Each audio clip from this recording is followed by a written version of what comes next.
ин шикасту рех дар майдони нишони давлатӣ дар шаҳри Кӯлоб аст. Сафолакҳои кандаву шикаста ва ҳар тараф парешон. то ба ин ҳол расидан дар замони бозсозии боғи фарҳангӣ таъмир дидааст. хабарнигорон дар шаҳрдорӣ сабаб пурсиданд. Хел вазъият аст, рӯз мо гурӯҳи корӣ кардем бо овари Беҳусамон Ҳамидиён, сарпарасти ҳамин соҳа ҳаст. Силатияи хароҷотиро пешниҳод кардагия рӯзҳои наздик аллакай азнавсозиш оғоз меовард. радиои озодӣ 2 сол пеш аз валангории майдони нишон дар Кӯлоб гузориш дода буд. худи шаҳрдор ҳам иқрор шуд ки баъди он гузориш онҳо майдонҳоро таъмир карданд. ин масъаларо ба расми имрӯз қайд кардем. ҳамин аст гуфтем ки аз оғози ҳамин нишасти матбуотӣ ки ҳамкорӣ кардам ан ҳамин аст. мо байнувад мегирем, нисбати корбарӣ коргузорӣ мегирем.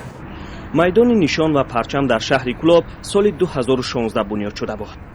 баландии мили парчами давлатӣ 50 метрро ташкил мекунад. ҳамон сол бо иштироки президенти Тоҷикистон Эмомалӣ Раҳмон майдони парчаму нишон боз шуд. дар пушти ман нишони ҷумҳурии Тоҷикистон дар шаҳри Кӯлоб қомат афрохта аст. 5 монбаи тараф мушоҳида мешавад ки майдони ин макон таъмир талаб шудааст. шаҳрдори Кӯлоб гуфт ки онҳо рӯзҳои наздик ин маконро таъмир хоҳанд кард. аммо дақиқан маълум нест таъмири ин макон кай оғоз хоҳад шуд. парчам дар паҳлӯи бинои шаҳрдории Кӯлоб ҷойгир аст. нишони давлатии Тоҷикистон дар маҳаллаи боғи фарҳангу фароғатии шаҳри Кӯлоб. 100 метр дуртар аз маҳалли парчам ва бинои шаҳрдорӣ. ҳарду борҳост таъмир мешаванд ва хеле худ валангор. маҳмуҷон аҳмадзода, Озодӣ, Кӯлоб.